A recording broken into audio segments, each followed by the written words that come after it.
poco fuimos creciendo. Hace 10 años más o menos. Le conocí a Edith, ¿verdad?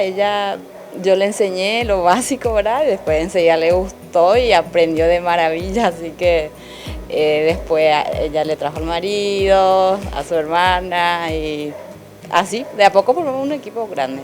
Visitamos las empresas, llevamos nuestra muestra y así nos hacen los pedidos.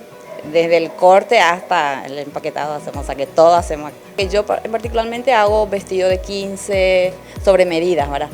Yo necesitaba una máquina bordadora, porque mandaba a hacer otro lado, era lo último que me hacía falta, porque muchos uniformes lleva un bordado, ¿verdad?